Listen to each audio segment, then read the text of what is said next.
Folks, welcome back to the iHealth channel, iHealth Radio, with your host, Hurricane H. New day, new show. I would say an amazing morning, an amazing topic, an amazing show with an amazing guest because we're going to go into a world where we're going to talk about caring for others and just, being positive in a lot of environments of our lives. And, my guest is a life coach. She's an end of life doula, and we're going to, try to figure out what that means, for those of us who may be unfamiliar with that word. Definitely a certified grief educator and an entrepreneur. And her work is really phenomenal because she does create pieces of art, I would call them, to help others and to promote positivity and so on and so forth. So I'll leave it at that. My guess is Patti DiMiceli. Patti, welcome to the show. Thank you so much, Hurricane. I really appreciate just being with you and your audience. Well, thank you. And, again, you have a lot to offer to our audience because, listen, our audience is worldwide. And, we live in a world that's somewhat little, there's a lot of darkness in it. Of course, there's a lot of positivity. We want to just shine the light on this world and give a little bit of a positivity to the world somehow. Your work does that. I mean, you really you have a mission, you have a company, and technically that helps, through your product, to just bring joy to people in a way, in a different angle, right? And but you really, as I mentioned, you're a life coach. You help some people, during their life, and you're certainly a grief counselor. So we're going to talk about that because one thing is certain is life is death, and unfortunately, everybody experiences one way or the other themselves eventually and or through their environment because we all have friends, family members that have been with us and are no longer with us. And that always continues. And one day we won't be here and something's going to happen to our loved ones. So let's talk about your work and your journey that got you into where you are today. And you have quite a bit of experience in this world. Yeah, well, let's see. Where shall we start? I'm thinking Well, maybe. let's go back. Yeah. So, okay. Are you buckle up? Ooh, okay, Because here we go. I remember being in the womb. I remember when I opened my eye. I mean, I remember the whole sensation of being in the womb. So connected to life in liquid. So there was no clothing or anything like that. I remember being born, which was excruciatingly painful. And I remember emerging into the world. I was born in the City of Angels at the Queen of Angels Hospital. And that was my portal entering this earth. So I remember the lights were so bright that I could barely open my eyes. There was clanging instruments. They scratched my skin with it felt like 80 grit sandpaper. Then they slapped me. That was my welcome to this earth. And the worst part was that they cut my connection to life. They cut the umbilical cord. And so, like every human walking this earth that has ever been born, all of us have, we remember these things. We remember them, but not in words because we haven't learned them yet, but it's a visceral memory. They call it pre-verbal memory. So what do we do now with the rest of our life? Well, like everybody else, I try to find connection to life itself. And so most of us through the life are looking to be reconnected. So that's where my entry was. I had a very, very abusive childhood. One of my therapists had said to me, Patti, on a scale from 1 to 9 or 1 to 10, 10 being war and 1 being, leave it to Beaver, you grew up in a 9, because I kind of denied that because I always try to think on the positive side. So very abusive childhood.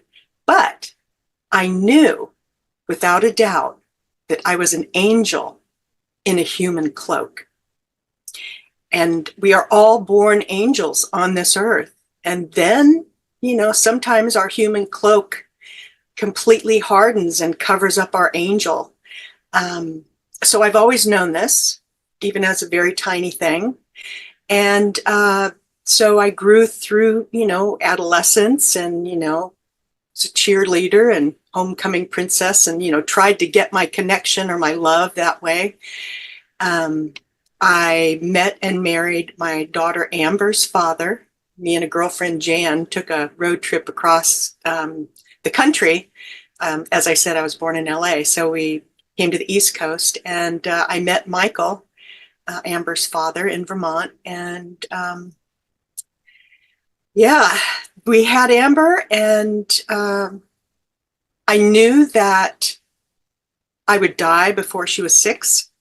And so I had this premonition. And so I recorded our whole life, every moment, so that she would know me after I died. And so I divorced Michael because he was abusive also. And I left him when Amber was 1.5 years. We lived in Connecticut at the time. And so I went to Grand Central Station and took a Greyhound bus back to LA, and we came back to the East Coast about 1 year later. It was very difficult for me as a single mom to try to make it on my own. So I bought a $10 bicycle, and so we went back to Connecticut and landed at Grand Central Station at rush hour with a wooden suitcase and my $10 bicycle, my daughter, and whatever I could carry, and ended up going back to Connecticut. And as a single mom, it was really difficult, as many single moms and dads know. It was winter time, so I would bundle Amber up, like a little papoose, if you will. She'd see her little eyes poking out because it was, snowing, and I would ride my bicycle through the snow, drop her off at daycare, and then head to Waterbury Lock. It was a factory where I worked. I needed to find a better job that paid more money, so I started going around to different construction sites, and I had gotten a car by then. And of course, it was mostly males, and they would laugh at me when I said I would love to have a job. And one guy said, one supervisor said, "Hey, if you show up tomorrow," this was roofing on a Denny's restaurant on I-95 just outside of New Haven. He said, "If you show up at 7 o'clock tomorrow morning with a tool belt and a hammer, you've got a job." And I did. I was like amazed. And, the first day, of course, my thumb was bloody because I was roofing. And at the time, there wasn't a lot of women in construction. And so there was like a 10% quota by the government. And some folks from the laborers union came by Denny's and said, "Hey, we've got a job for you as a laborer in the union for $8.15 an hour." And I'm like, God. So I took that job. There was me and 350 men. And at first they wanted to get rid of me because I was, intruding into their world. But I needed to support Amber, and I persisted. So after about 2 weeks, they accepted me. There was about 20, it was a huge commercial construction site right on the harbor, Teletrack. And out of like 20 of these porta potties, they all said men on them, and they took a marker and put WO in front of one of those, and that was mine. So it was a wonderful thing. So I worked as a laborer, and then I worked in the restaurant of Teletrack, and then I worked as a taper, if you will. So I put sheetrock up and did all the taping and everything for Yale New Haven Hospital, which was really interesting because I ended up in Yale New Haven Hospital with Amber several months later. So yeah, I met Gary. I didn't want to meet anybody on the job, any of the men. I just didn't want that hassle. But I did meet Gary. I finally, some friends kept forcing me to, go meet him, and I did. And that was husband number 2. He had a sailboat. It was a 1946 Alden sloop. And we rebuilt that sailboat. And we were going to sail to paradise, to the Caribbean. we loaded up this wooden boat, and of course there was some leaking and other things. So we didn't get to paradise. We were in Milford, Connecticut, and we bought another boat, and it was bigger. This one was 45 feet, and we lived aboard that boat with Amber and his son Todd, and we were going to continue, trying to fulfill our dream. And in August of 79, I was renting this room for $25 from Sue Kelly at the time, and when I was working the construction and all. And she had 3 sons die. I remember Hurricane looking at her, and she was an older woman, but she would laugh, uproariously laugh. And I would think, oh my God, how can she laugh? She's had 3 children die. And I remember looking at Amber, and I was like, oh my God, she's my world. And I couldn't live if she died.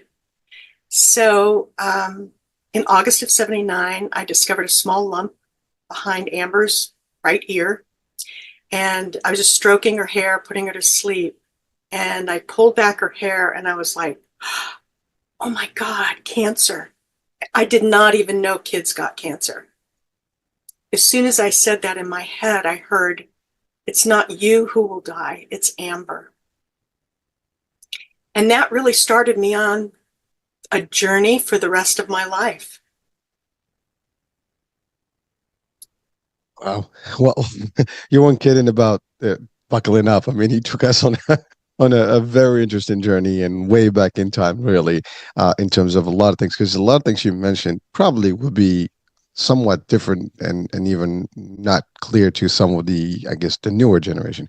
Because I mean, you went back to a time where, well, there's a couple of things. One, and I want to highlight that separately, the idea of you even remembering the birth, because a lot of people say like that cannot be possible. We don't even realize that we exist until like we're a couple of years older when we start, speaking or thinking and stuff like that. So there's that question. But the other one is really the idea that you talked about, like for example, your opportunity to even work in a world that was dominated by by male and or men, and you know that was a big challenge, and for a lot of people today would not even realize how that worked. And frankly, we're not talking 100 years ago. This is like only a couple of decades back, and that's a big thing. That's happening. Uh, it's really an opportunity for you to show, and frankly, I think you are a pioneer in this because you were one of the first ones that kind of claimed that role. And frankly, to your point, it was like, who the hell are you to come into our world? This is a man, place. But you did it, right? So it made a difference.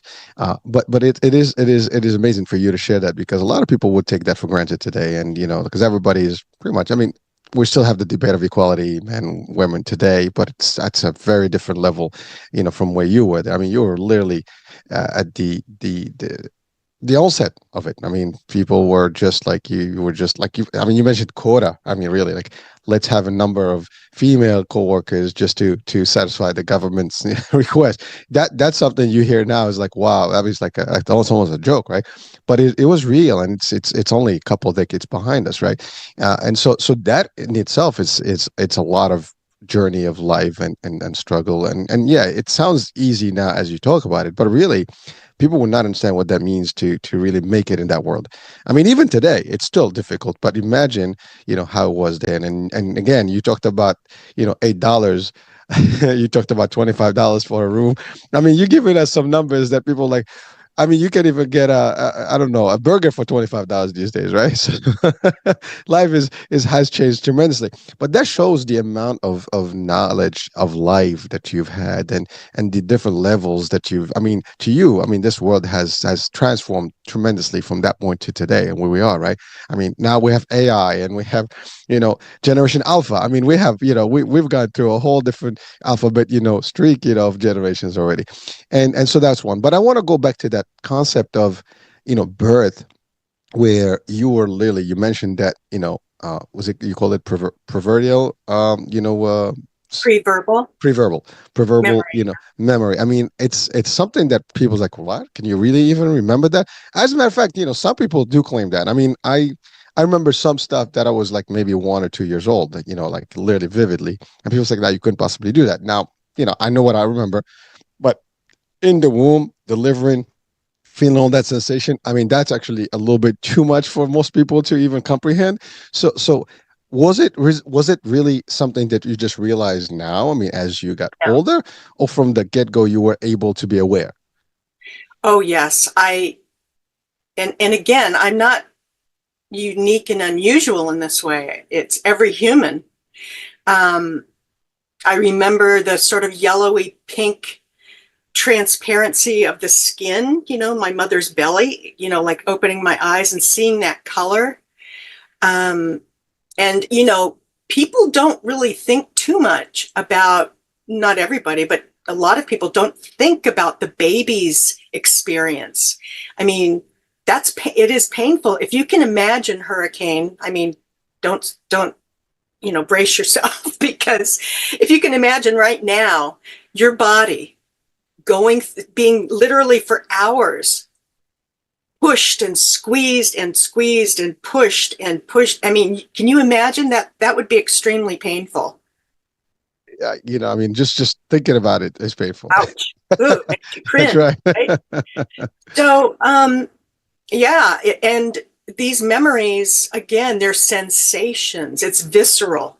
Like van der Kolk's book, The Body Keeps the Score. I mean, it couldn't be more true. So, yeah, most people do remember. As a matter of fact, when Amber was like 3 years old, I have an audio tape of her describing her birth, which was amazing. Oh, Yeah. well, so is this something just specific to you, I guess, and your family in a way? I mean, compared to many others that may. Now, by the way, someone in this particular audience can probably relate to that. I mean, again, I'm sure someone says like, I had experienced that, or I know someone who did. But again, because I mean, but to be honest with you, I mean, I haven't met a lot of people that actually claim to have experienced that from that point of the onset of life. I mean, like I said, maybe a couple of years later, they have memories when they develop. I mean, even think from a scientific perspective, they might say, that doesn't work that way because you need to build memory, blah, blah, blah. And again, I do believe in that this world has a lot more to offer in the unknown. I mean, we talk about quantum physics now, so that explains a lot of things that we couldn't possibly comprehend before. So some people can understand, this, or at least can relate to it from there because they open their horizons a little bit further in terms of like what this word means, how it operates, and so on and so forth. We go beyond the obvious. But not everybody, and a lot of people are stuck into the mathematical stuff, right? We know 1 + 1 = 2, and so therefore, you could not possibly have realized the pain and experience everything, the stuff. Now we do experience things like, for example, we know that we had. I mean, if you have any kids, that your kids cried, they had pain and stuff, but the ability to remember every single moment of those or not. I mean, technically, even if you review your whole life, can review every moment. You review like samples of moments. I mean, you can, everybody, I've done this exercise before. I tell people, just close your eyes and just look back in your life, and you're going to like basically see a quick movie that goes in. It's about less than 2 minutes worth. Doesn't matter how long you lived. And you're going to be see all the critical moments of your life, from the beginning to the end that you can recall. But that's memory based, right? But you're talking about something beyond that. It's sensation, and your daughter had the same thing. Now, I do have something to ask. I mean, well, there's a couple things. One is you talked about a very, as I would call it, brutal upbringing, with very violent, kind of environment to be raised in. And I mean, and by the way, that's a problem that, that still exists. People still have maybe sometimes environments where they're being bullied, at home, or they're just, getting a lot of violence type of environment that is not healthy. And that actually is a problem. I mean, by the way, I have to say, for someone who's experienced a lot of this, you've done well, helping people today and changed, your dynamics to a positive outlook and outcome in this life. How, some people, that stuff can make them bad, in terms of, and that's where we have sometimes, crime and so on and so forth, because people are holding to these things, and that's their way of almost coming back at the world, right? And so they become, maybe negative driven, right? So they do bad things. But you've done the opposite. You've gone through all these bad experiences, but yet you were able to transform your life to something positive, to someone that actually is mission driven towards helping others. So that's one. The other thing is you talked about the idea of you recording your life because you thought this that's the question I have. I mean, what made you think that you were going to go before Amber? I mean, because most of us, I mean, yes, as parents, you know, especially if you have parents and children, right? Like, you kind of don't want your parents to go, and you don't want to go before your kids, and it's like a very challenging thing, and nobody knows, who goes when, So I mean, that's the thing. Part of life mystery is that we die, and there is no age limit to that. I mean, people go early bird, to 100 plus, So we don't know, and you can never know when is your time and who is going to go first. I mean, if you have a family, you have husband, wife, kids, parents, someone can go. I mean, many parents bury their children, many children bury their parents, many husbands, bury their wives bury. So it's very difficult how to do this. But you kind of had this premonition, as you said, that you're going to have something, but it turned out to be something different. Now, what made you think that? I mean, that's the first question I have. I didn't think it like a thought, like I'm thinking, here I am sitting in my tiny home and, having a wonderful conversation with you. That's a thought. Mm. It was more of a sense, like a knowing without words. It's, if you want to call it a gut or an intuition. Yeah, I mean, it was a sense. I just had this sense. And I've always been connected to the other side by like a golden thread. So the divine, the source, the universe, I don't know. People have different words for it. I prefer the divine. But I knew that I was always connected to the divine. And I kept those channels open throughout my life. Now, have I sat at the bottom of my shower, like in despair, crying tears, letting them go down the drain? Heck, yes. And do I still? Sometimes, because that's all part of being human. That's the human cloak that I'm wearing, and I'm so cognizant of that. But yeah, I am connected. And Hurricane, the coolest thing ever is that Amber was my greatest teacher. She taught me what happens when our bodies die. And I tell you what, she gave me a miracle the moment she stopped breathing. So can I briefly tell you, just briefly? Please. Yeah. So after I discovered the tumor, I took her to 8 different doctors around the state of Connecticut, trying to convince them to biopsy this. In the meantime, it was growing. So even the head of pediatric surgery at Hartford Hospital just said, lots of kids get lots of lumps and bumps. By this time, it was the size of a golf ball. And they said it couldn't possibly be cancer. So she fell, hit it on a fireplace, and it doubled. I rushed her to the emergency room, and they said, we're going to operate tomorrow. Even then, they were saying it couldn't possibly be cancer.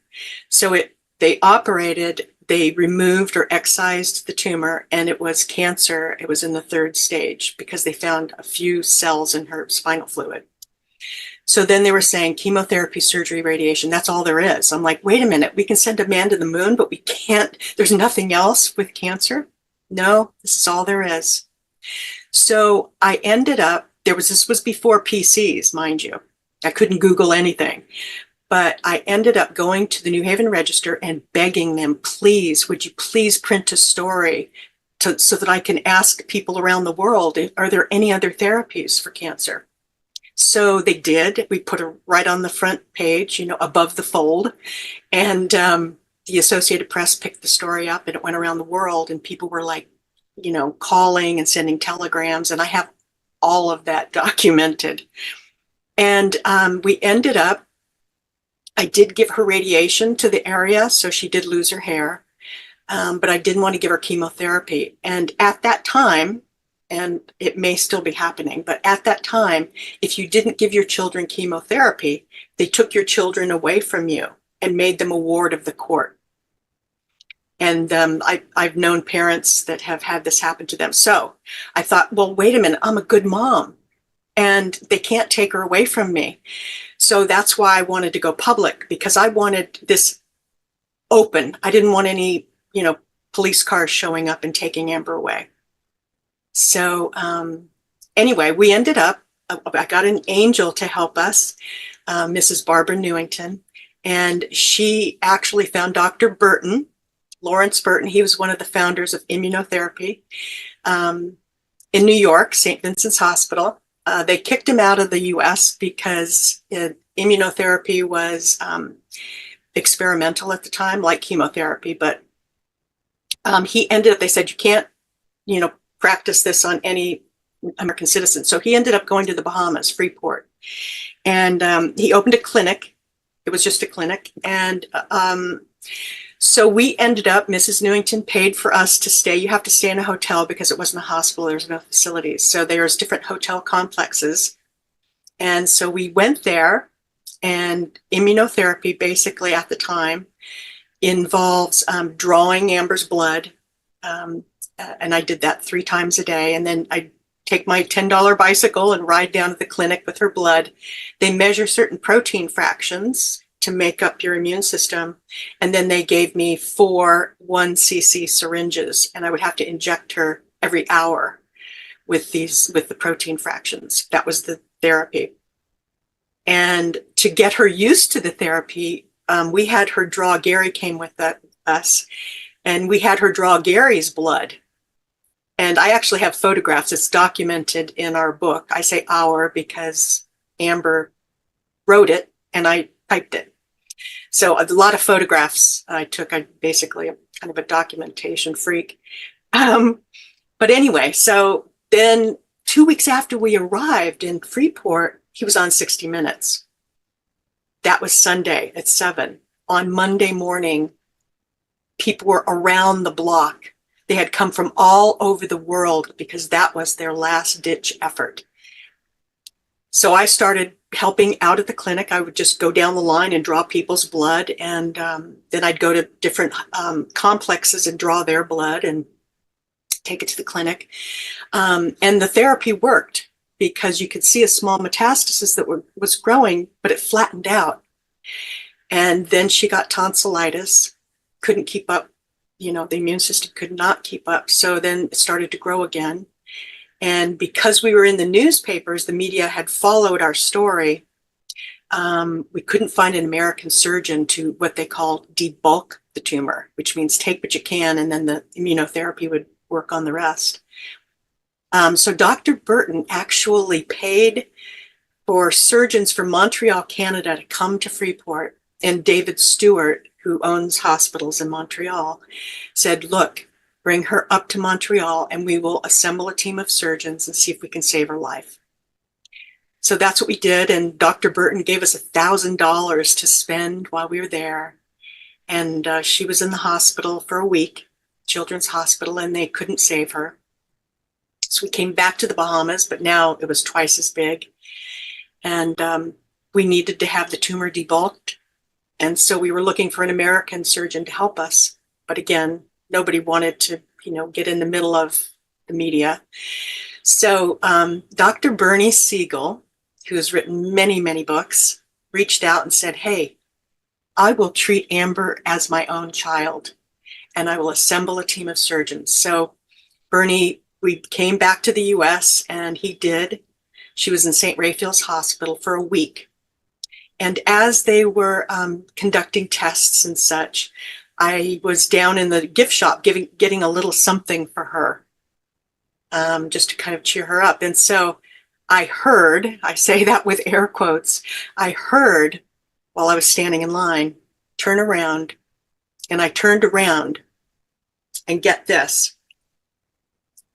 I saw these big, gigantic gold keys, and I heard, give this to Amber and tell her it's the key to heaven so she can open up the golden gates. So she was discharged. We brought her home basically to die. She wanted to die at home. She knew she was dying. Most children do know they're dying. And I have not met a child yet that's afraid to die. They're afraid to leave the loved ones behind. That's what the fear is. So we brought her home to die. We made her a rainbow room. Again, I recorded every waking moment that she was alive. She said so many things, and I'm writing another book. I cataloged all those words, Amber's words of wisdom. So anyway, it's amazing. Two things that she said to me stand out. She said, Mom, I know I'm here to help a lot of people. And she said it very low. And I went over to her and I bent down. I said, what did you say, Amber? She was annoyed because she had to repeat herself. So she's like, I said, I know I'm here to help a lot of people. Because people were sending her things from all over the world. I was just like taken aback. But the second thing she said to me that I remember offhand that changed my life, she said, Mom, when I die, I'll still be Amber. I'll just be different. So she chose the clothes she wanted to go into heaven in. She held on to the golden key, and she slipped into a coma just after midnight on my 27th birthday. And so we brought her down to the sofa.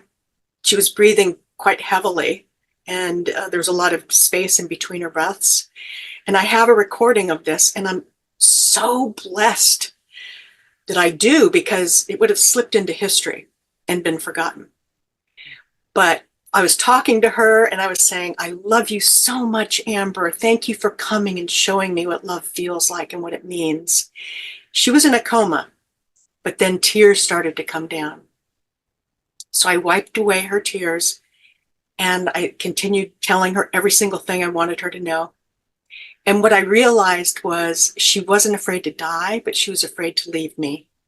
And then a whole bunch of tears started coming down. And I wiped them away. I said, Amber, I'll be okay. I'll be okay, Amber. Go now. Be with God. Be with God, Amber. As soon as I said those words, she stopped breathing. And I physically, like goosebumps times a million in every cell of my body, I literally physically felt her leave her body, pass through mine, and return to the light. It was a physical sensation. And all I could say was, thank you, God. Thank you. Thank you. I was just so grateful. And what I had written about in the journal that I kept, which is in Embrace the Angel, and you can get a free ebook on our website, embracetheangel.com, by the way. But it was the opposite. What I wrote about was, oh my God, if Amber dies, I will die. There's no way I could live. And I quite graphically described what would happen. You know, I'd fall on the floor, weeping uncontrollably. And it was the opposite. I was filled with so much gratitude and grace and light. And that sensation lasted for several days. So after she died, we couldn't get somebody to come to the house to pronounce her dead. So a few days before she died, I was calling, hospice was supposed to do that, but I had to give her morphine because by that time the tumor was like as much inside as outside of her head. So I was literally watching her get eaten alive by cancer. It was quite big. And so Bernie had prescribed the morphine, but hospice felt that I was giving her too much, but she was lucid for sure. So they didn't want to come. And then hospice has come a long way since then, by the way. That was when hospice first started. So I couldn't get the police or ambulance. I couldn't get anybody to pronounce her dead. So I called Bernie. I said, hey, Bernie, can you come and pronounce Amber dead? Because I can't find anybody. He said, well, I might be in surgery, Patti, so I can't promise that. So he said, just take her body and put it in the back of your car and bring her to St. Raphael's, and I will have people meeting you there. So after she died, Gary and I put her in the back of my Volkswagen Squareback, and I'm driving to St. Raphael's on I-95, passing that Denny's that I worked on the roof, passing Teletrack, and right before I got to the hospital, I heard, again in air quotes, pull over, take a picture of Amber. People need to see dead. And I did. I just pulled over, opened up the hatchback, took one photo, got back in the car and drove to St. Raphael's. When we arrived, they brought a stretcher out to meet us, and I put her on the stretcher and wheeled her into the hospital. The doors parted, and there must have been 100 people there, all crying and holding each other, and because they had read and saw it on TV. And so I brought her body, into the emergency area there. And I remember the tumor was huge. I remember looking at that tumor, and it was at that very moment that the rage and hatred, and I don't use that word very often, if at all, but the rage against cancer and how it had eaten her alive and how it had taken so many people really came to the surface, and I had to tamp that way down. So they came and told us that the coroner was there, that the funeral director was there. So I wheeled her body down into the bowels of the hospital, and at the end of a very long hall, there was a man in black. He had a body bag on a stretcher, and I brought Amber to him. I lifted her up, put her on the body bag, and I left my body at that time. It was like I was watching it from the ceiling. And I remember kissing her lips, and they were cold. But I remember the love I felt for her. And as much rage as I had felt moments before, I was overwhelmed with love. And it's that love and Amber's legacy that I'm living today. And this is almost 45 years later. And I haven't stopped living that legacy. I mean, I'm listening to you. It's just so much. I mean, it's for any parent to even endure. And I have to say, I mean, your way of handling all this, and also the commitment you've put in to try to do whatever it took at the time to give her a chance to be with us, right?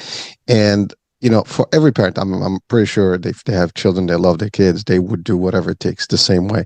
But listening to some of the things that you had to go through, again, because of times and how the conditions were. I mean, today where we have a whole different world of approach on cancer and things, and we have advancements and so on, and even the medicine, everything has changed. But you're talking about an era where you would go, they would take your child away from you if you couldn't even put a treatment that they actually recommended. I mean, it is unbelievable just to hear that. And you had to go through, taking her to different, literally overseas, and to get served and serviced and fixed and helped. And you had people from Canada. I mean, you had to go to the international world, to actually get, some of the stuff done. It's amazing that, that even existed. I have to say. I mean, again, for someone that's watching or listening. I mean, obviously we broadcast worldwide, but at least if you're in the U.S. and you're listening to this, I mean, this is what it was. I mean, you're talking about 47 years ago. It's not a long time ago, folks. I mean, talking like in the 80s and 70s, right? So it's not. It's amazing how this world has transited to where we are today. But you are one of many stories, I'm sure, that had maybe similar experiences at the time. That's one. Now, how old was Amber at the time? I discovered the tumor when she was 3.5, and she died when she was 4.5. And at that half, that makes a big difference. Yeah. Every moment counts. Pardon? Every moment counts. I mean, it's an eternity because, listen, anyone, again, who has loved ones that departed, right? They will cherish every single second that's available to them. And if you didn't, you will regret every second that you missed, by the way. And by the way, that goes for anybody that's your parents or potentially your loved ones in general. But, like, for example, I lost my dad, and, obviously that's standard. Everybody eventually, parents go, and then, you survive them in a way. But every moment that I wish I had more time with him, I wish I could have done more things with him. I wish I had, the pleasure of spending more, years and stuff, especially when life happens, you move on, a lot of kids, they don't realize that, until it's too late, and then like, wow, where the time goes, and time flies actually when you're having fun or not having fun. It really goes away, and before you know it, it's like, wow, you can't catch it. So that's not really the core. That, but what I was going to talk about is that the experience itself for you, and I mean, it is amazing how. And by the way, children are unique. I mean, first of all, they're innocent, and you're right. I mean, they couldn't have acquired any sins in this world. Nothing. They're pure. They haven't been corrupted in a way, and so therefore their souls are just basically purified. At all. So, that's one thing. I mean, by the way, that is a common denominator across all beliefs. Absolutely. I don't think any religion will kind of argue about the fact that when children die, they basically are in heaven. It's maybe we can disagree about adults because of our actions, but when we're talking about kids, I mean, we believe that is all fact, and I think that's all that goes for all major beliefs systems around the world. So in essence, I mean, whatever you felt, I mean, it feels right, it feels righteous, and that's why I asked about the question about the age, because that just confirms, to the audiences that this is a pure person, a pure soul. And so again, someone who has not lived to get corrupted with this worldly, environment that we live in and all the bad stuff that happens, because we all get tempted eventually as we get older. We get caught up in the mix of things, and so we have different, um, inquisition of bad things, if you want to call them, sins, whatever you want to call them. But yeah, the fact that that's real, right? But in this, eventually, she is a truly, I mean, she is a baby. I mean, still. And first of all, I mean, my heart, goes to you and anyone who've lost their children, at any. By the way, you lose your child no matter what age, it's going to be brutal. But certainly at that age, it's even harder because, this is a life that you just, it hasn't even bloomed yet in a way, right? But there's so much that happened and to you, and then, obviously, she transited, but you've picked up, all this vibe, and you've been carrying that legacy through the book that you wrote, which is Embrace Your Angel, and also through the work that you do today, and also understanding this whole transition. You also, I think you laid the ground to a lot of people behind, in terms of like the work you do now, and the story that you've been working on throughout all these years. So that's another one. Now, when was the most crucial moment for you, to really, because what you said was interesting, is that you had almost described yourself as you're going to be going crazy if that have happened, but it didn't. So was it that moment that that you felt her presence when she departed? Was it, just the fact that you knew that she's in a better place? What was that main, you know, uh, trigger? Well, I truly, with all my heart, know that our children are the wise ones. Our children and our elders who have not been jaded, if you will, and our animals, they are the wise ones. It's those of us that are, like you said, getting, polluted and, making choices and whatever. We are all innocent when we're born. We are all angels in a human cloak, all of us. And it's that angelic part that some people know, like me. And I've always known. So where I think the real dilemma, if you will, comes is free will. That was God's gift to us, free will. Right, wrong, good, bad, left, right. I mean, it's a We have a choice. choice. Yep. It is a choice. And so, like the last husband, I was married 3 times. The last husband was a malignant narcissist, and he almost killed me. And I realized just how horrific the experience was when I was in the basement, inconsolably crying to a girlfriend in England. And she said, "Patti, you've already had the worst thing happen to you." And I said, "No, Susan, Amber's death was not the worst thing. Being married to a malignant narcissist was much, much worse for me." Now, when I heard myself say that out loud, I actually heard myself. I was thinking, oh my God, this is really, really bad. You see, Amber's life and death has meaning and purpose and power. And she has helped millions of people around the world with just that one sentence alone, aside from many other things she said. Mom, when I die, I'll still be Amber. I'll just be different. Amber never left. I didn't lose a daughter. She didn't pass away. Her body, her cloak, died, but she never left. And I've Pat, always known this. thank you. And it is something that worth noting right now too for all of us. And again, I because we're worldwide, there's different beliefs out there, right? But the fact is, I think everybody can agree on one concept is that we know that the body that we have, this is a temporary body. It is an avatar in a way, right? Our soul is really who we are. And that's the true essence of ourselves that is actually connected to the divine by the divine. And so that, and by the way, again, that can pretty much be an agreement across all the main religions of the world, right?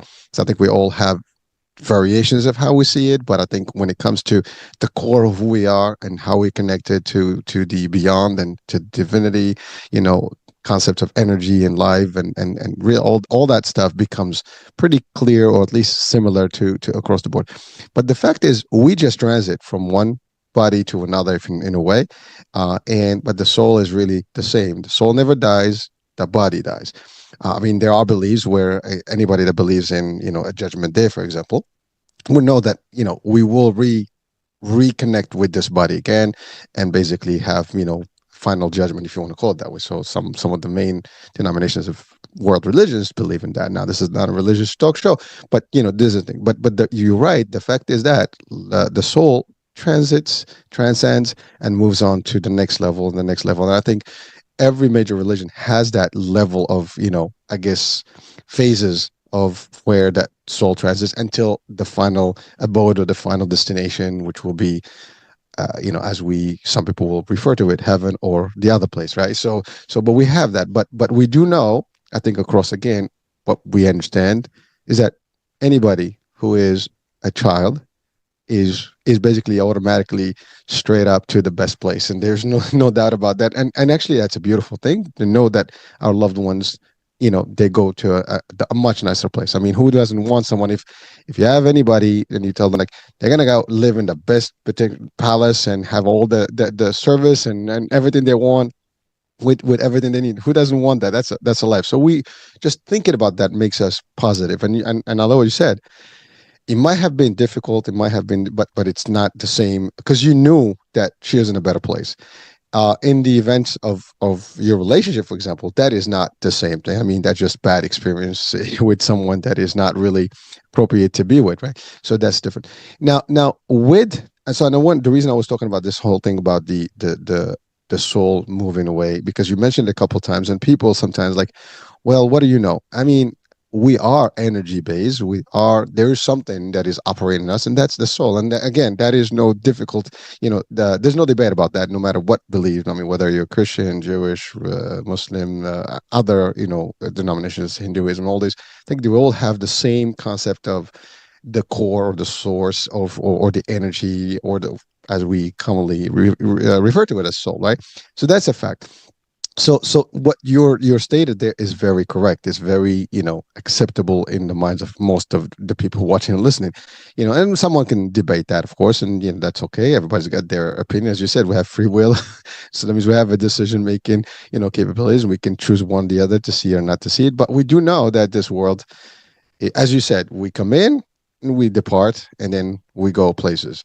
Now, again, whatever happens here, I mean, this world has a mission. We have a purpose of life, right?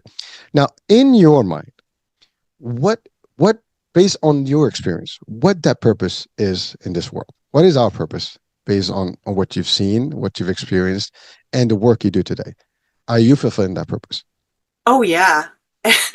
And, you know, as I mentioned early on, that the challenges we challenges, problems, circumstances, turmoil, despair, all of the things that every human experiences. Brene Brown, one of my favorite authors, in her book Daring Greatly, talks about, and she studied it. She paused the moment. So you're in the arena. Teddy Roosevelt's Man in the Arena 1910 speech, which I love. He talks about being in the arena.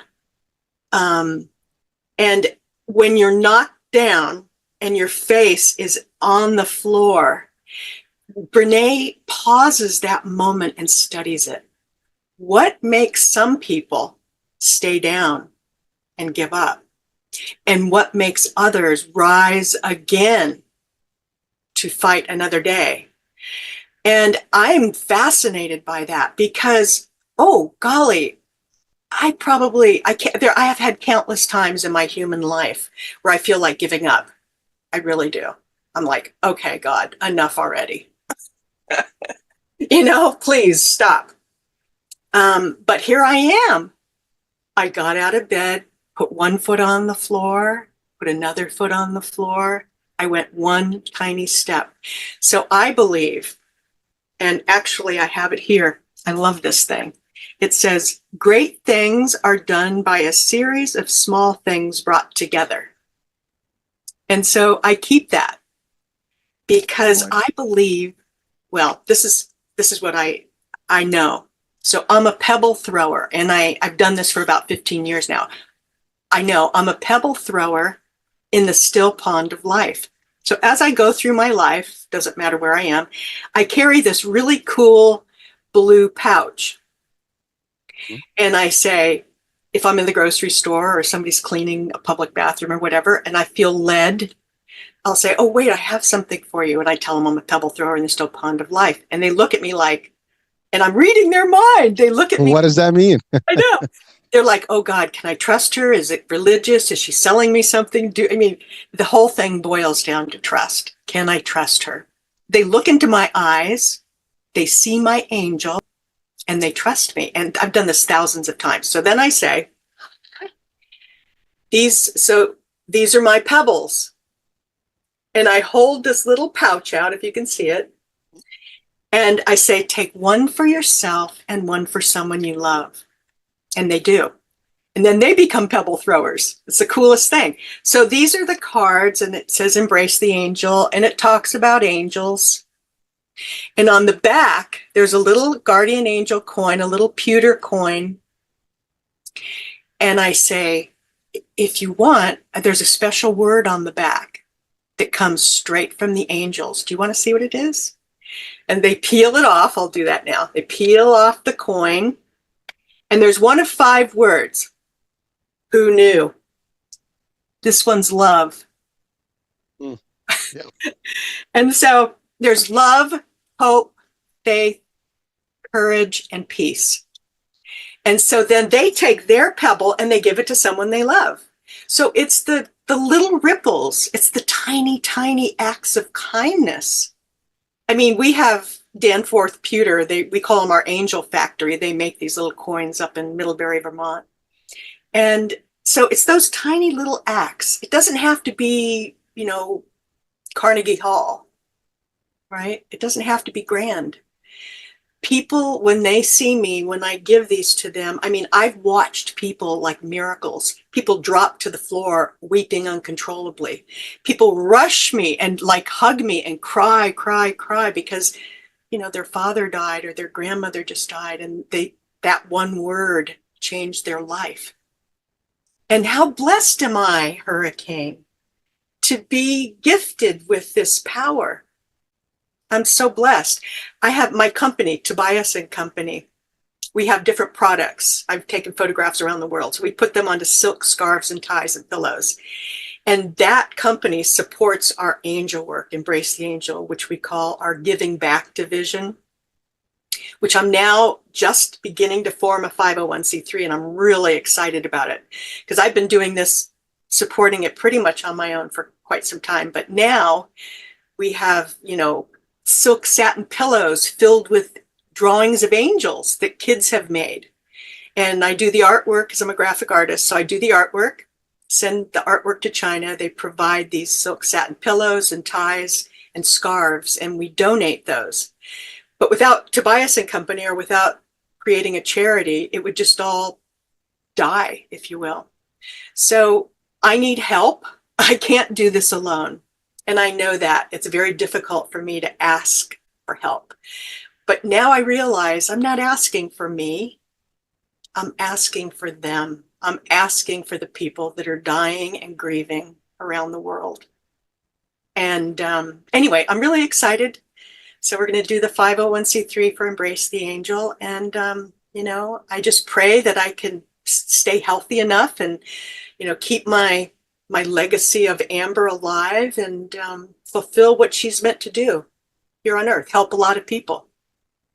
Well, thank you, Patty, for sharing that because I mean, I think your purpose is so clear is that you're here to convey that message of love and hope and not giving up and just continue to work and just keeping people in a positive light, right? And by the way, that's a beautiful mission. And you and I we had a brief discussion before the show about how we need more of this world, positivity and I mean, there's so much going on in around us, right? And the more you come and touch someone with a gesture like this, I mean, when you say I'm a pebble, thrower, kind of, concept, I mean, I figured that you're creating some ripple effect, right? And that's what you have. It's like every time you touch one person, and those are strangers, right? It's not even like it's random. Hey, pick one. And again, and by the way, those 5 things that you just enumerated there, I mean, if we live by those 5 codes, I mean, life would be a lot better for everyone. I mean, because it's you have love, you have peace, you have faith, you have all the core pillars of what we should be as humans, right? And any one of us cannot all. I mean, actually, if we can combine them all, that's a good person. We will have the best of all the best, right? But unfortunately, we all get caught up in the reality of this world, and it's difficult. And you're right, some of the stuff doesn't come, there's nothing free in this world, of course, so you got to still live, you got to survive, and so on and so forth. But to carry a mission like this, you do need to support it financially, and you're doing that through your company. And now with the I guess the charitable, I guess 50 through 501c3, what is the code for it? Did I say 501? 501c3, yeah. Yeah, 501c3. Yeah. So now that's actually not for profit. That means you can actually have, charity, you can have different things, even grants and so on and so forth. So there's more stuff. And a lot of businesses do have a charity. I mean, if even the biggest, companies or the biggest success people, they do have their own charity, stuff where there's tax credits, there's all kind of stuff that happens. But at the core is really what the mission is. And your mission is still driven to help people. And of course, I mean, you mentioned ties and scarves and stuff. Those are things of life, right? We all use them. I mean, everybody uses a pillow. I think, unless you sleep, with no one, but no pillow. But really, these are things of life. You work, you put a tie on, and women love scarves. I mean, so these are things that are like, generic stuff that we live with, creates some sort of revenue, of course. And now you have the ability to do more work of the mission that you chose, and it is part of it. The book is already existing. You've had it for a minute now. That's also part of your legacy, or Amber's legacy, because as you said, she wrote it. She put it together. You just printed it or typed it, as you said. So it's part of the work you do. Now, what would you tell people in general about grieving and about not giving up in life, if you want to just put it in one simple sentence? Well, I'll tell you, when somebody gets the word hope on the back of one of those little guardian angel coins, I always remind them of a beautiful quote by George Isle, that hope is faith holding out its hand in the dark. It's not religion, it's believing. When you're in the dark, if you can hold out your hand to receive and believe that you will receive, if you're willing to be open and vulnerable. Hope is faith holding out its hand in the dark. Powerful. Well, you're right. I mean, faith, by concept, is believing, right? Without seeing. I mean, you have to have. It's a blind faith, really. I mean, we take it for what it is without having to see the factual piece of it. And that's a big thing. And you're right, we all hope for better, but you add to it a little bit of belief and things start manifesting. And by the way, this stuff works. I mean, for anyone out there, if you use these things, I mean, some people say like, I don't do the woohoo stuff, and this is too kind of on the extreme side. Well, you might want to try some of that. It might you'll be surprised what you're going to find there, right? And there are stories, thousands and if not millions of stories of similar things that are happening around the world where people are putting their hand into a good fate, and they follow that and they do the right thing, and things can change for their life. And it's really again acceptance too. I mean, there's a level that, I mean, you do the grievance work, right? And then now, yeah, I wanted to go back actually just before I forget the doula. What does that mean? So Before I forget that one. yeah, so I was certified by the International End of Life Doula Association. INELDA is what it's called. And basically, it's not hospice. We do work with hospices, various hospices, and it's more a clinical. They do the meds and they work with the body quite a lot. They do have volunteers that visit, but those visits are pretty brief for the most part. And so basically, where a doula would fit in basically is to make sure that the person who's dying is honored. Their life is honored. The person, I mean, I work a lot with elders. I have many elder clients, and I look into their eyes. I see the human that's there. I recognize, I hear them. I validate who they are. One of my clients is 97, Minabel, and I have a big 10-time lighted magnifying glass. Her family brings in photographs, and we take that magnifying glass and take each photo and we look at it, and she begins to tell me her life story. And a lot of laughter. I mean, I spend 2 hours once a week with her. We laugh almost the whole time. And so it's that sort of heart to heart, angel to angel experience. And you recognize and honor that. Ritual is a big part of it. You work with the person dying and also their family. You work with various modalities like aromatherapy, music, light touch. You listen to the person. I mean, I've been told so many things and feel blessed and honored that they trust me with their innermost thoughts and feelings. But basically, you help to make that death. You help to complete the circle, if you will. You're born, you live your life, you're dying, and you want to make sure that you can connect that circle of life and death. And so a lot of it's physical, very gentle, very respectful.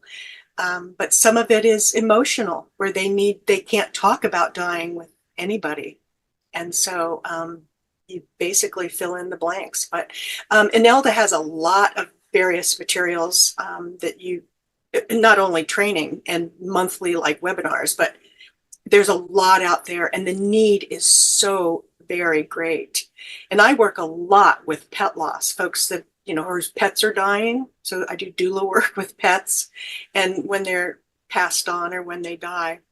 So pet loss is a huge, huge, huge area that I serve, but also the need is so great because the love of an animal, sorry, humans, but sometimes it's even more wonderful than human love, Oh, listen, love is love, right? And some people, they don't have maybe people, and they do tend to cherish their furry friends, and they become. I mean, listen, I have a couple of cats, and I love them, and I wouldn't give them up for anything, right?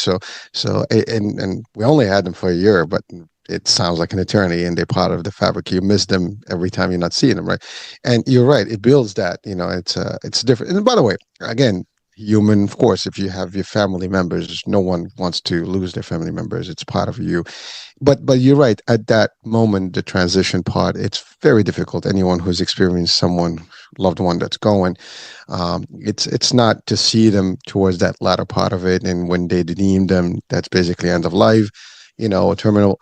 It becomes very difficult. And you're right, the more someone can, and by the way, this is very common practices, at least I know in the States we have that, and I'm sure it's other parts of the world. You have clergies, you have, in your case, doulas for these, you know, I guess, final days where someone come in and supports you and prepares you basically, and even the family, because I think there's work with the patients, but also with their loved ones, and just so they can be comfortable with that transition and just get prepared that this is imminent, it's happening. And by the way, so there's this one note I want to just give people is that we all are technically just on a time frame that is going towards the same destination. We all are just, clocks away from from anyone else that is earlier than us into departing this world. At the end of the day, when once you're born, the clock starts ticking, and that's all there is. And the more we accept that, the better, easier for us, I would say, in accepting the rule, of life, and as you said, life and death are all tied in. And by the way, as we said earlier, that is the beginning of a new life. And so as long as we accept that, the problem is because we haven't, people don't come back to us physically to tell us, and it's there's a lot of speculations on it, although we do have religious facts and faith and all the stuff and books and things like that, and a lot of similar beliefs around the world that have the same concept, that yes, it is real, there is a life after that, and so on and so forth. But people sometimes, they don't want to believe in that, and that rejection sometimes becomes very difficult. But the acceptance of it is just a natural process, you know and the more we do help, I guess, in that transition, you ease people's pain in a way, and people just be comfortable with it. Now, again, it's still difficult, folks. This is not taken away from that feel that you're going to feel, the feelings that you're going to get, at the time. That moment of grief is going to happen regardless. And when you love someone, you would probably you're going to cry, you're going to feel, that you're going to miss them. But the one thing I can tell you, and at least, in my personal experience, when my dad's gone, he is not gone. I still, I have him with me at all times. Now he's not physically here, but I'm, it's like the connection is physically, you're not there. I mean, the way I relate to it is very simple. It's like when someone goes away on vacation for a couple weeks or a couple months, right? They're in a different country, a different place, and you might not even talk to them all the time, right? Every now and you check in, but that's all there is. So technically they are in a different time frame or time zone or a time dimension, and we're in this dimension. But really, that's the same destination with all of us. We're all going to wind up in the same place eventually, in that world. And so at the end of the day, that's how I look at it. So it kind of eases my mind in a way to understand but that's just my way of doing it. Some people say like, well, Hurricane, you're nuts. I'm not. I'm more realistic. I know that's a fact of life, literally that. And so it's the more you start accepting that it's going to happen to you or to anyone else, you're going to go there, and eventually we're all going to be in that world. So at the end of the day, that's how I see it. So it kind of helps. But your work brings it closer to people, and so it makes a difference in their world, in their family, aspect of things, and certainly I'm sure you've gotten some compliments about it, because those people that have their loved ones departing, they need sometimes to hear those things and have someone to just talk to. And so Yeah. it must be the most fulfilling purpose, to have that in terms of the work you do. And now I don't know how often you do this. I mean, because you still run your operation, but I'm sure you do enough of it that it's now there is a question that comes and someone can ask is like, is it difficult for you to meet all these people that are probably going to be gone in hours or days? Yeah, people are like, you do what? But and oh my God, I could never do that. Well, it's just like I could never lose Amber. I would die if she died. I mean, I could say that, but that was not true for me. Um, you know, honestly, I don't like feel compelled to change anybody's mind or to, make them believe what I believe. I don't really feel like I need to do that. What I need to do is share what I've experienced myself. I'm an expert on me. That's it. And that's all I can make claim for. When people, when they struggle, because I get it. I mean, look, infinity, we cannot wrap our little pea brains around the concept of infinity. I can't. But it reminds me of the wind. Can you see the wind? No. Can you hold the wind? Mm-mm. You can't capture the wind. You can create wind. But what you do see is the effects that the wind has. But you can't see it, touch it, smell it, taste it, hear it. Well, you can hear it going through the trees. But my point is that the wind exists, whether you believe it or not. Well, again, it's like, consciousness, right? Mind. I mean, there's so many other types of analogies that we can bring into this fact. But you're right. The concept of infinity is just you know what it is? We're limited in terms of our capacity of understanding a lot of things around us, and because we have that limitation, we tend to kind of reject a lot of the stuff that we don't understand, and that's just one of the things we don't understand fully is really what happens after we did depart this world. And but fact is, in if you blink back, I mean, you mentioned yourself, for example, with the experience of being born, but until that point, we kind of, did we exist, did we not exist, were we in somewhere else? I mean, technically we were somewhere else. As a matter of fact, we were, before even this world, we were somewhere else. Now we can have a whole discussion about that in a different show, and that's more of a religious show, I would say. But the fact is, we happen to, first of all, if anyone believes in any, I would say, major religious, belief, right? Like, the predominant ones, right? You would believe, let's say, in Adam, right? And so if you believed in Adam, then you believe in Adam's creation, for example. If you believe in Adam's creation, you believe that there was a before and after Adam's creation. So if you start going back into that time, a lot of things can start, clearing up a little bit. But some people say we don't believe in any of that. But that's okay too. I mean, people have, again, free will, as you said. We believe what we want. Doesn't matter. Um, the one thing that is fact is that we're all going to depart from here. We're going to have an actual awakening into the real world that is beyond this. And then whatever that it means at that point, it's based on what we did, how we did it, what beliefs we took. Did we accept some things? We did not accept things, and that's all there is. But the fact is, you're right. It's comprehending this is just too much for our brain to really accept.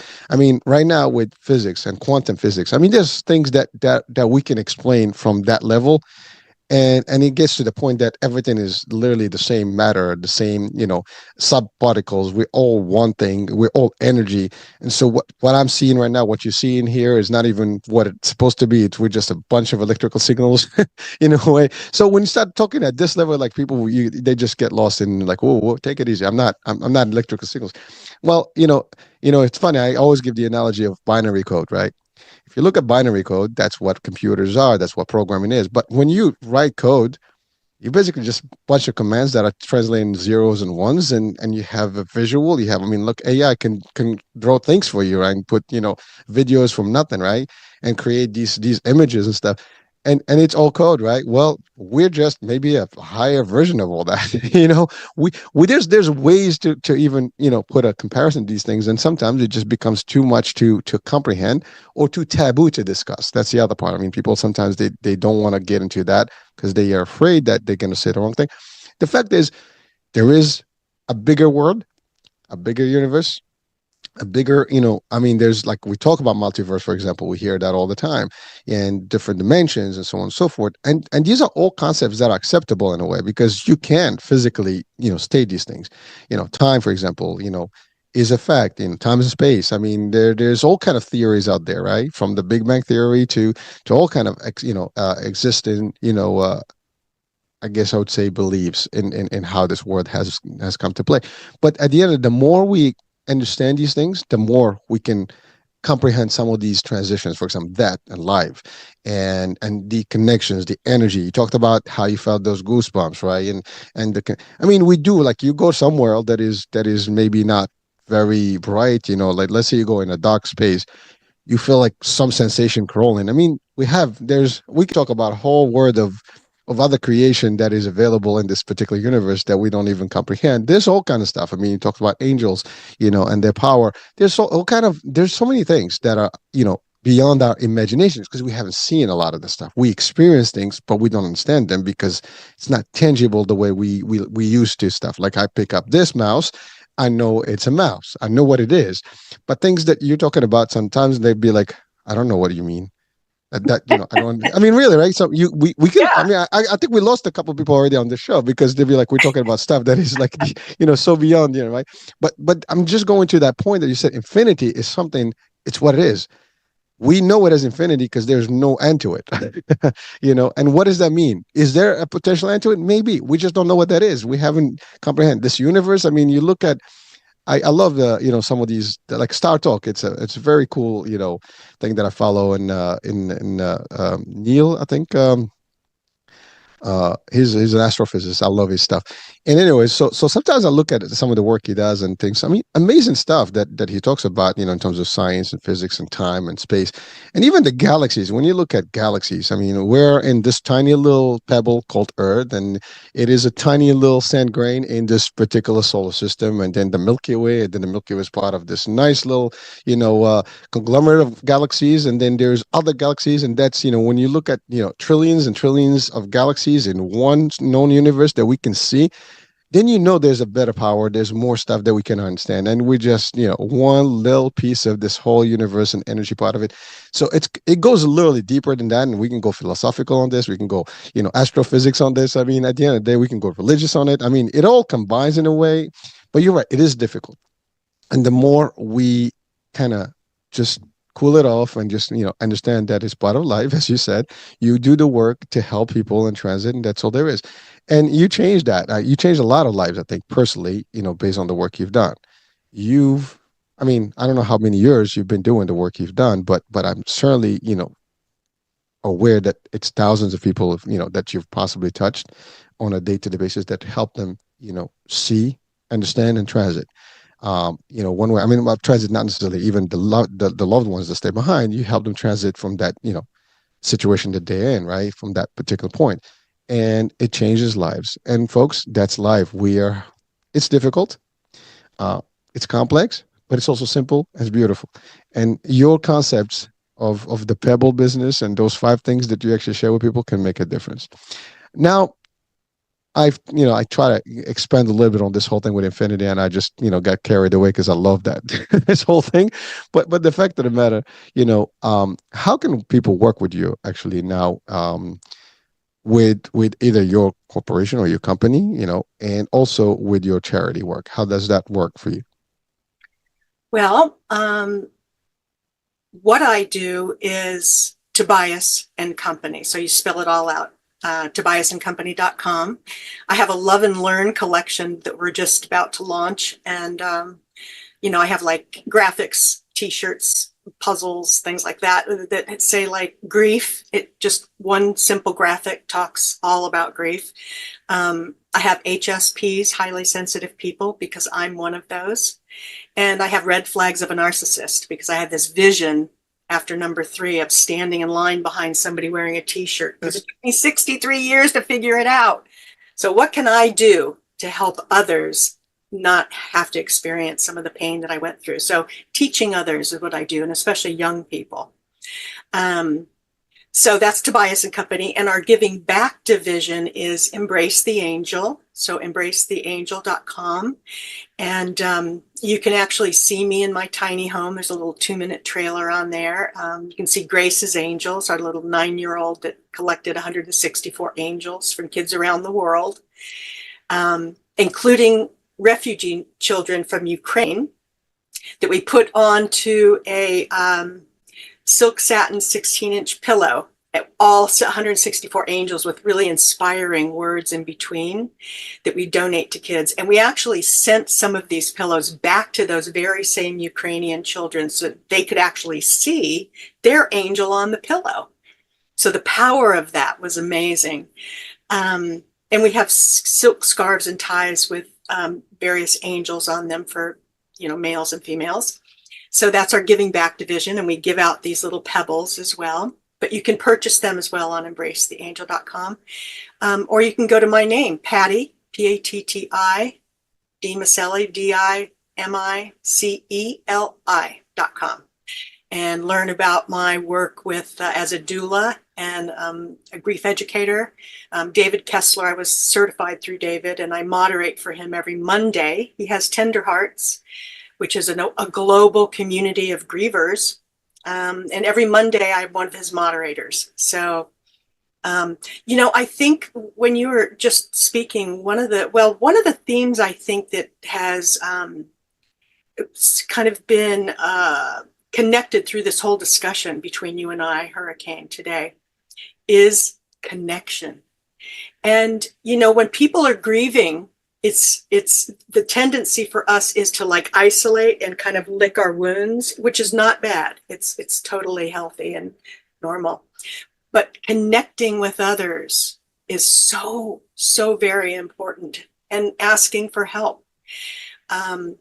So I think that it's the connection that we have. And, David's Tender Hearts is one way that people like, 300-400 people around the world that are grieving connect. And he's got a ton of resources about grief and grieving too. So yeah, I feel very, very blessed. I got certified by David 3.5 years ago, and there's a group of us that have stayed together, grief educators, that we still do work. The grief loss and loss community is a Facebook group that they can connect. But I also have Patti DiMiceli on Facebook and Instagram, and Embrace the Angel. And so you can also contact me through any of those websites. But Patti DiMiceli .com is where a lot of my work is explained, if you will. Well, certainly, thank you. And again, I mean, people they sometimes they feel lost, and some people have their own churches, their own I guess synagogues or mosques or whatever systems they go to, or temples, and they have their own clergy. They can help them during this time, but sometimes people may just stay neutral and they want someone that is expert in this matter to help them guide them through this, and they do need the grief part of it, and they do need to speak to someone. They need to help. You do provide that service, I mean, in a way, and so you're available to them through your network as well. Not only you, but your network as well. Sometimes people need, when you hear the stories from others, it feels a little better and it soothes a little bit, because it gives you a little acceptance. So it changes things. I mean, this can work on your physical and mental, aspect of things, and also your next part of life. I mean, how do you go from this point, right?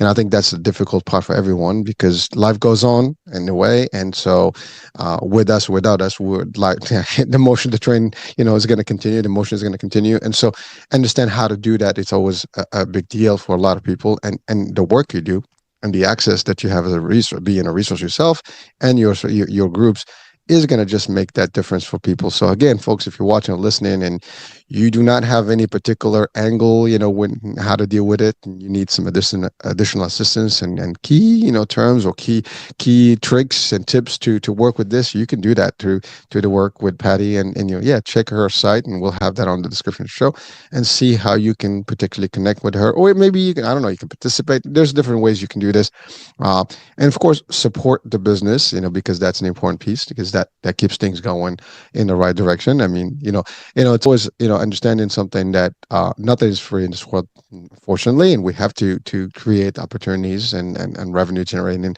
things to keep the missions alive of a lot of things. And that's why even the biggest charities, they do have some profit pieces to their business to make sure that they keep alive and stuff, other than just fundraising kind of concept. So there's all that stuff, so it makes a difference.